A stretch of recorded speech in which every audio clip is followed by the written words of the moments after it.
Bonsoir à tous, il est 19h à Tahiti, 19h30 aux Marquises et 20h au Gambier. Voici les titres de ce journal. Une inattention ou pire, la consommation d'alcool et c'est la vie qui bascule sur les routes polynésiennes. Rencontre avec la famille de Reitivai, tuée au guidon de sa moto, et avec celle de Teahi, amputée d'une jambe. Trop de drames sur la route, particulièrement cette année, et la répression se renforce. Tolérance zéro, annoncent les autorités en cette période sensible de fête de fin d'année. Nous serons en direct sur un point de contrôle avec Mélissa Chong et la gendarmerie. Une prime exceptionnelle et unique de 23 500 francs pour les retraités de la tranche A et les bénéficiaires du Moniruo. L'Assemblée l'a adopté aujourd'hui. Ce cadeau de la CPS sera versé au mois de mars en raison d'un excédent de la branche. Et pour en parler, le président du SDIRAF, Émile Vernier, est notre invité ce soir. Il nous dira si ce cadeau est une vraie bonne nouvelle pour les retraités. Et puis direction Taha'a en fin de journal où les élèves du collège ont reçu des instruments traditionnels, une initiative de la SACEM chaque année pour quelques établissements scolaires afin d'encourager la création musicale. 2024 aura donc été particulièrement meurtrière sur les routes polynésiennes. 39 personnes y ont trouvé la mort. Et puis, il y a les blessés graves qui gardent bien souvent des séquelles à vie.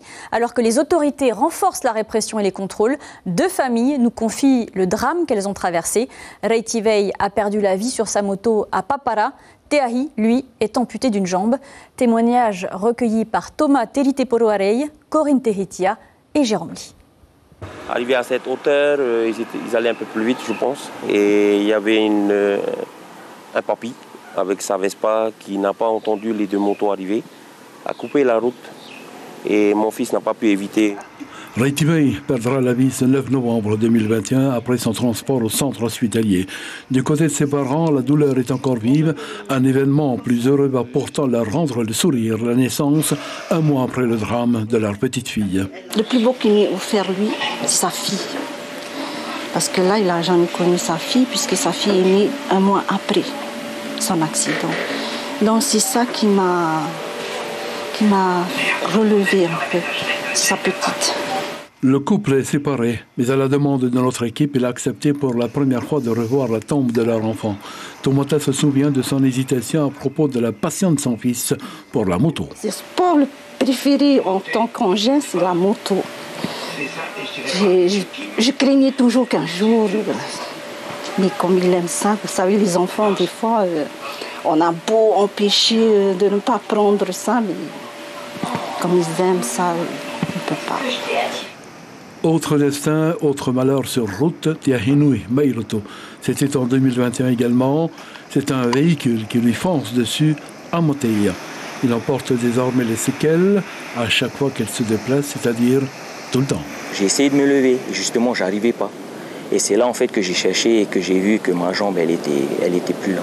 Enfin, quasiment plus là. Il n'y avait qu'un bout de chair qui tenait ma cheville en fait. Physiquement diminué, il reste très actif dans sa vie et sur les réseaux sociaux et garde toute forme de malveillance à l'égard de son bourreau. Je lui en veux parce que à cause de cet accident-là, surtout qu'il était alcoolisé, ben je lui en veux parce que il y a beaucoup de choses que je peux plus faire. La vie, ça appartient pas. Et ne faites pas n'importe quoi sur la route. Et surtout, pensez aussi aux autres. Sur la route, il n'y a pas que vous. Et en cette période de fête toujours sensible, le centre de transfusion sanguine lance un appel urgent aux donneurs. Tous les groupes sanguins sont essentiels, surtout les groupes O et A. Les contrôles routiers s'intensifient en cette période de fête, donc avec 39 morts. Le bilan de l'année 2024 est déjà bien trop lourd. Ce sera tolérance zéro pour l'alcool, les stupéfiants, le non-respect du code de la route ou l'absence des équipements de sécurité. Illustration ici à l'entrée de Fa'a avec le déploiement de la gendarmerie en cette fin de journée. On écoute les précisions du haut-commissaire recueillies par Ignacio Raveino et Dylan Fels. Ces contrôles seront un peu à l'image de ceux que nous ferons pendant toute la nuit du 31 décembre au 1er janvier. Il y aura sur l'île de Tahiti 140 policiers, gendarmes, douaniers qui seront mobilisés et nous mettrons en place environ 45 points de contrôle. Alors vous le savez, avec les applications, on est vite repéré.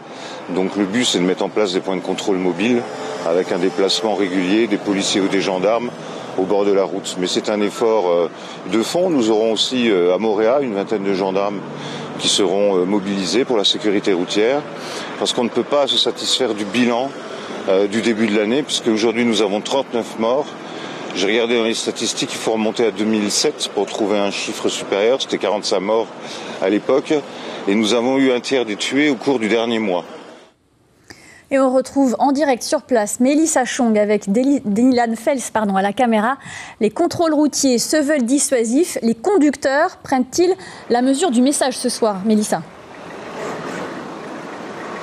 Bonsoir Lucille. Alors la population est plutôt compréhensive face à tous ces contrôles, mais vous le voyez juste derrière moi dans ce fourgon, un jeune homme a été arrêté avec en sa possession 3 sachets d'ice et du paca.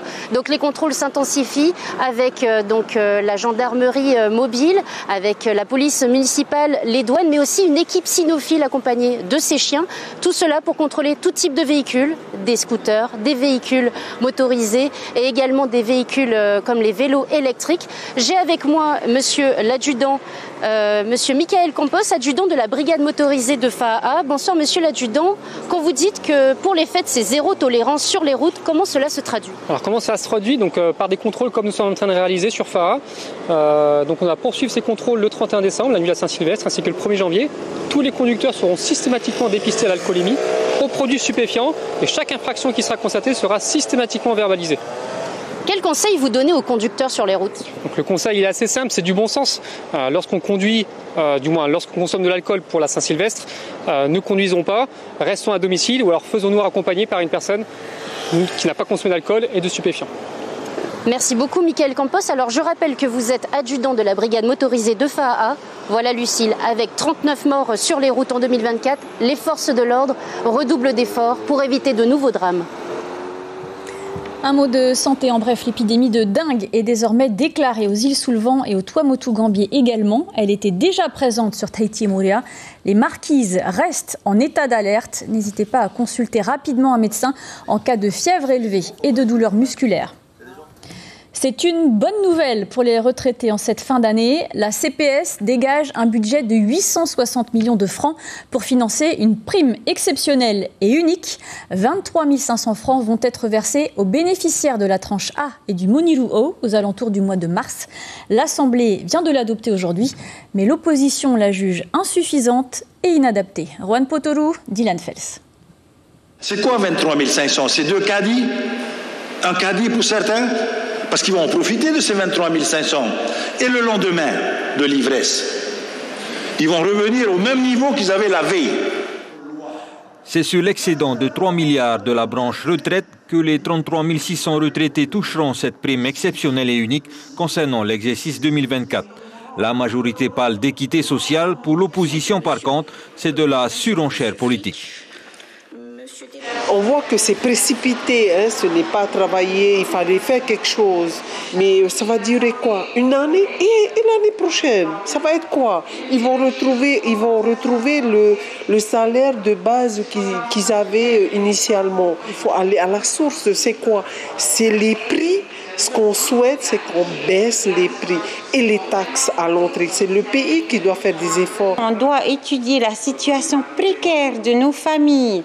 Il y a eu des mouvements de grève aussi. Même les salariés aujourd'hui manifestent.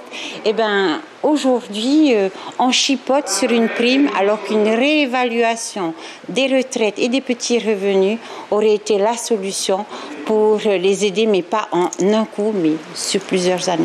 Ce sont les retraités de la tranche A qui bénéficieront de cette prime unique. L'objectif visé de préserver le pouvoir d'achat en attendant la réforme des retraites prévue en 2026. On sait que ce budget est excédentaire en fin d'année.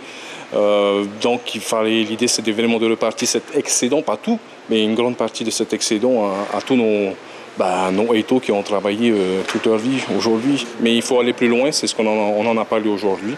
Et avec la réforme de la PSG, si on peut l'augmenter pour les années à venir. Adoptée avec 51 voix pour, la prime sera versée aux retraités pour l'année prochaine, au mois de mars. Émile Vernier, bonsoir. Bonsoir Lucille et merci pour l'invitation. Vous présidez le SDIRAF, le syndicat de défense des intérêts des retraités anciens et futurs. Cette prime unique et exceptionnelle, c'est forcément une bonne nouvelle pour les retraités. Mais est-ce que pour vous, c'est une surprise, cette branche excédentaire à la CPS ? Disons que c'est une surprise parce que dans les années passées, on voyait bien que c'était pas bon, quoi. Hein. Mais je voulais dire quand même que c'est pas une bonne surprise parce que c'est pas ça qui va aider les retraités à s'en sortir mieux puisque c'est un seul coup. Et je tire la sonnette d'alarme pour bien alerter nos retraités que lorsqu'ils vont avoir une augmentation, par exemple au mois de mars peut-être, il ne faut pas croire que ça va se reporter chaque mois.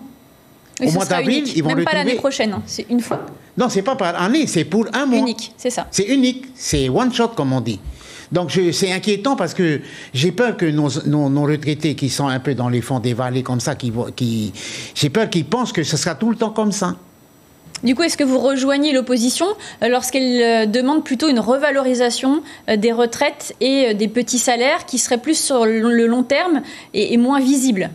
Moi, ce que je remarque, c'est qu'en faisant une chose comme ça part peut-être d'un bon sentiment, je ne dis pas le contraire, mais moi je pense aussi aux retraités qui ont travaillé de longues années et qui, eux, ont cotisé à la CPS. Parce qu'il faut savoir que dans les 33 600 retraités dont tu parles, il y a la moitié qui gagnent moins de 85 000 francs par mois de pension.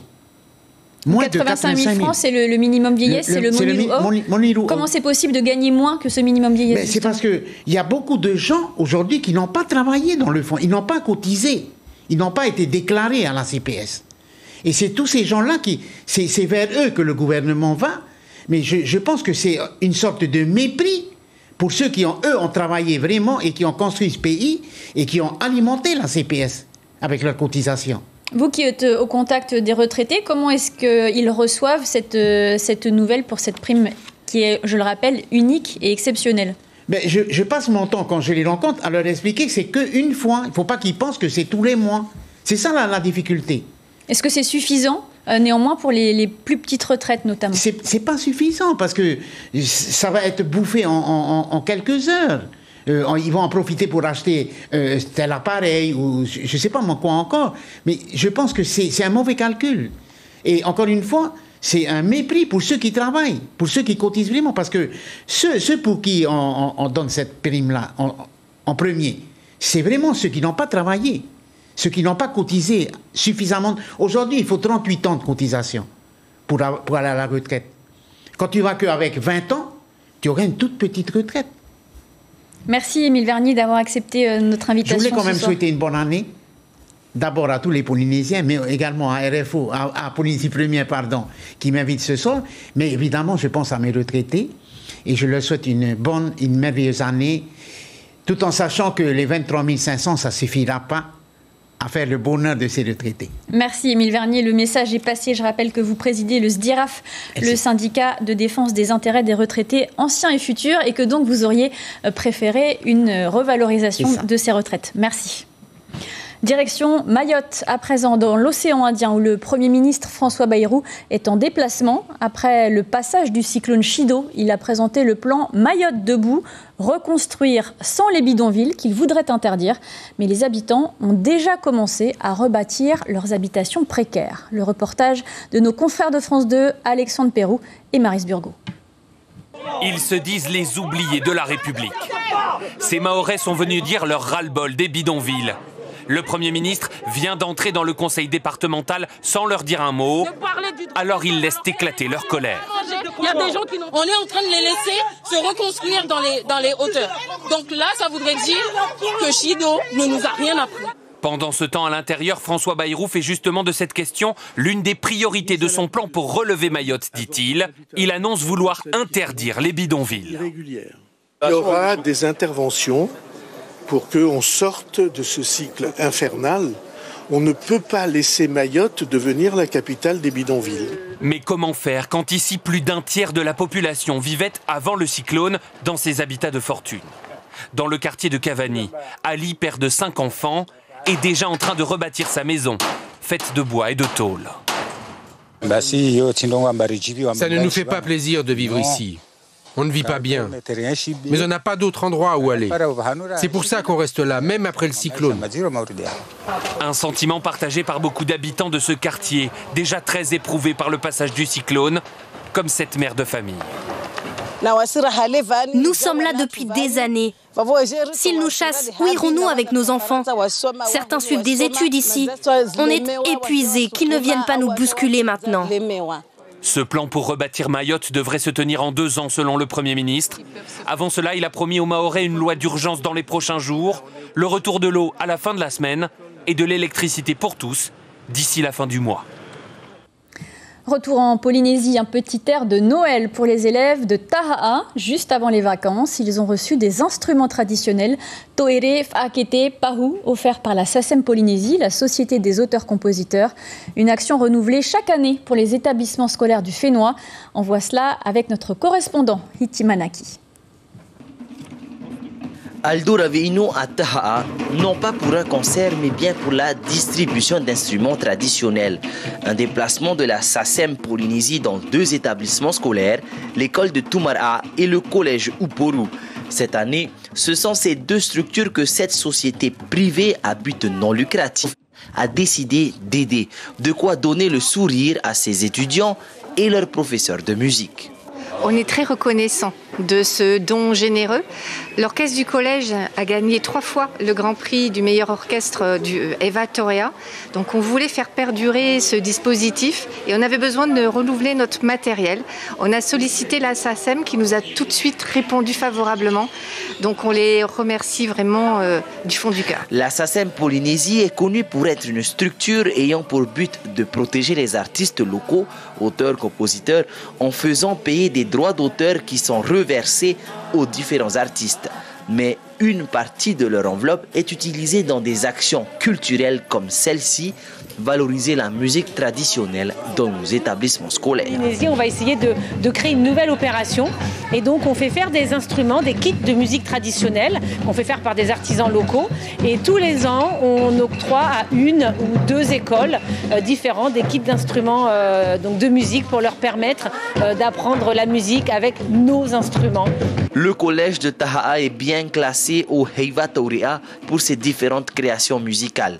Grâce à ce don, ils peuvent désormais continuer à s'exprimer au son des Toere et toujours porter haut les couleurs de l'île Vanille.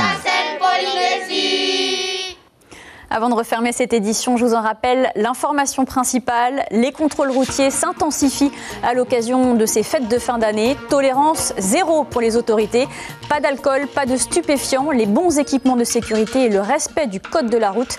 Cette année a été la plus meurtrière sur les routes depuis 2017. 39 personnes sont mortes et le temps n'apaise pas le chagrin des familles endeuillées. À la une de Tahiti Info, demain justement, une Saint-Sylvestre sous haute surveillance. À suivre sur votre antenne, la série La Peste, puis le téléfilm L'Enchanteur. On se quitte avec les vœux d'une partie du personnel de Polynésie la Première. Très belle soirée, à demain. Yarana, d'abord je voudrais vous remercier pour votre fidélité et votre confiance. Sachez que vous êtes notre source de motivation et d'énergie à chaque jour. Nous allons bientôt refermer cette année 2024. Profitez de ce moment pour vous remémorer les bons moments passés tout au long de cette année. Et je vous souhaite un très bon réveillon. Prenez bien soin de vous et à bientôt sur La Première. Un grand remerciement à tous nos auditeurs pour cette année 2024 de nous avoir suivis et de nous rester fidèles. Et merci également à tous nos artistes du Fénois. Merci de toujours créer de la musique pour égayer un peu nos vies au quotidien grâce à notre moyen qui est la radio ici. Et je salue bien sûr tous les îles, que ce soit aux Marquises, au Tuamotu Gombe, aux Australes, les Raromat également ici à Tahiti, à Moorea. Merci à vous de nous rester fidèles sur Polynésie la Première et surtout une très très bonne année, cette nouvelle année 2025 avec beaucoup de joie, de bonheur et surtout d'amour et la santé, on n'oublie pas.